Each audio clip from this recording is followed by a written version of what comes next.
I don't want to say they let George Romero make the full creative movie that he wanted to.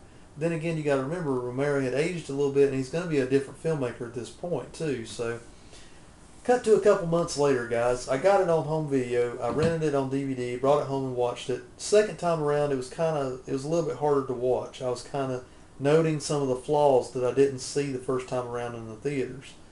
So at that point, I was kind of like, well, it's not as good as the others. I'm still not so sure if I like it or not. It does have big budget, and it's got action, it's got gunshots, but it's got that doggone CGI in it that I didn't notice a whole lot the first time around, but I really noticed it the second time, how bad it was in some parts.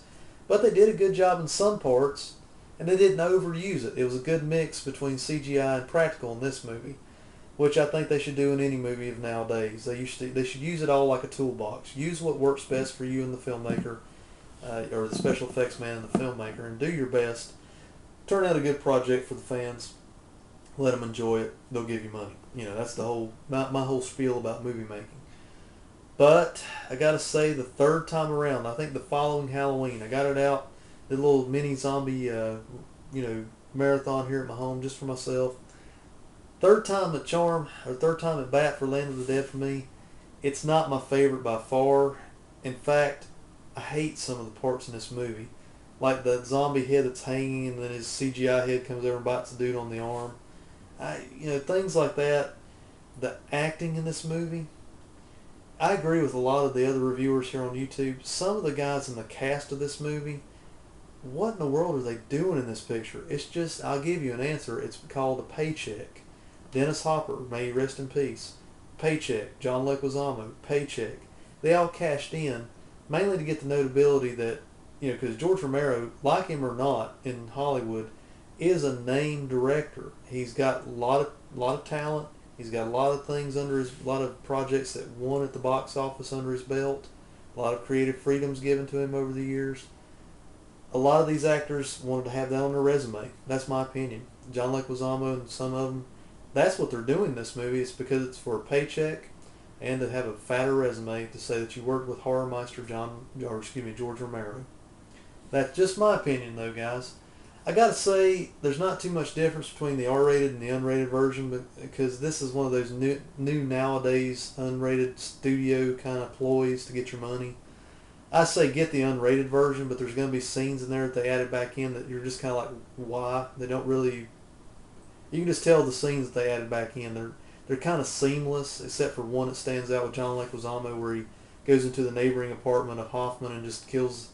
Kind of kills the dude with the club and all that. I'm just kind of like, well, that scene stands to be cut out of the movie because it doesn't really add anything to the plot of the movie, and all that.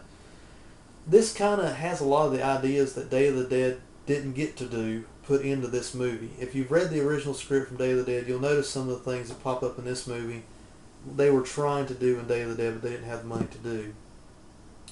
Land of the Dead, I give it props for being in that same original trilogy universe and being kind of the add-on, tack-on movie. I wouldn't call it an end-all bookend movie by far.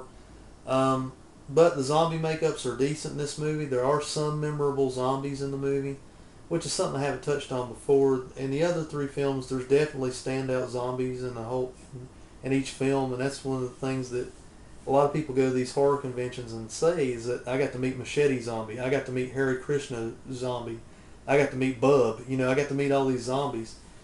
Well, Land of the Dead does have some memorable zombies in it. I mean, they're standouts, hero zombies, if you will, in this movie. So, I mean, it's got pros and cons. Not the best zombie flick by George Romero, but it's the big budget approach. So what can you do? I think he did his best. But at the same time, there was a lot of studio influence in this movie. You can't tell me that there wasn't. And, Universal's not going to slap their name on it and put it out there in thousands of theaters unless they know they're going to get a good return on their investment, a good ROI, as they call it in the business world.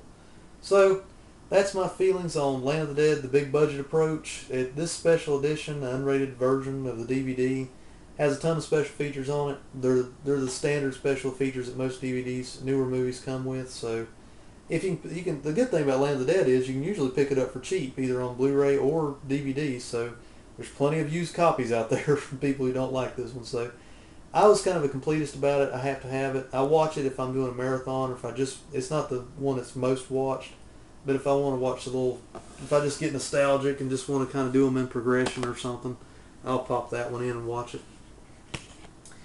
Time for a shot of water here, guys. We're doing it in marathon format. Here we go. I got to cool the vocal cords down there a little bit.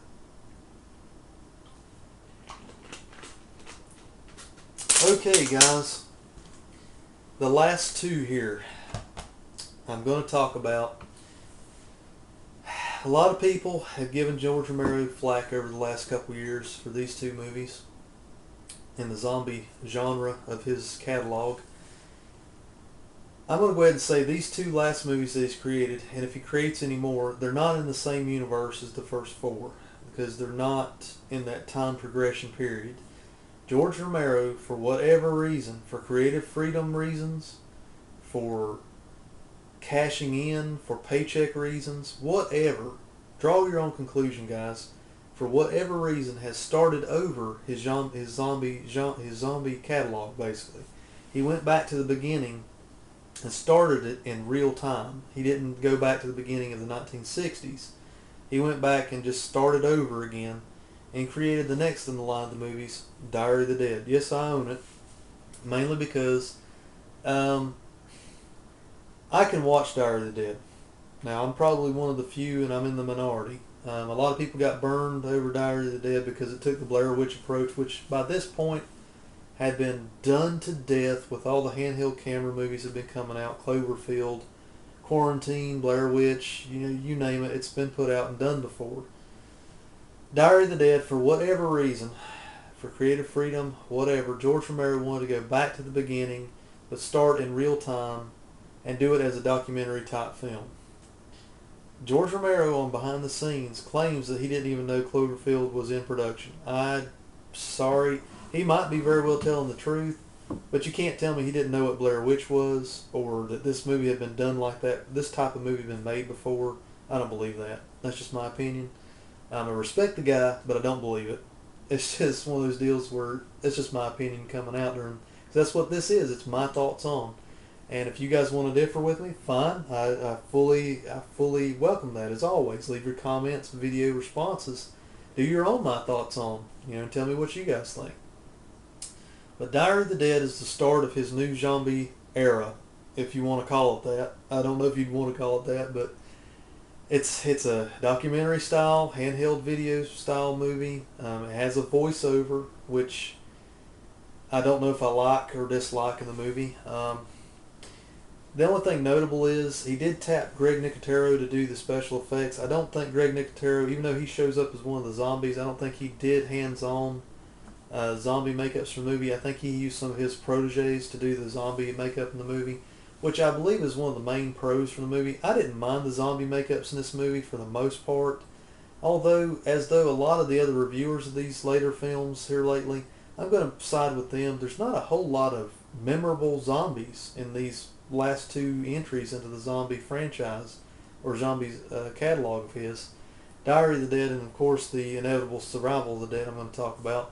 The zombies just, they don't have a whole lot of standouts. There's not a whole lot of standout characters either, which brings me to one of the main deals, kind of backpedaling a little bit. With Land of the Dead, they started shooting these movies, I believe, in Canada, at least out of Pennsylvania or Pittsburgh area, which he had tried to keep the first three in or around, and that just added to its charm, I believe, and it lent itself to the movies. These movies, especially these last two, have that generic feel to it, guys. I don't know how else to say it. They just feel basically generically made movies. It makes you feel like even if George Romero hadn't been the helmsman on this boat, somebody else could have been at the wheel and done the same movie. It just doesn't have that same George Romero feel to the movie. He's in the behind the scenes and he's got director's credit, and I'm not saying somebody else directed the movie by far. What I'm saying is it's not your typical George Romero film. And I think, in my opinion, that's probably why he did this at heart. It's just my speculation. He wanted creative freedom. He wanted to do zombie films, but he wanted to just kind of go back to the basics.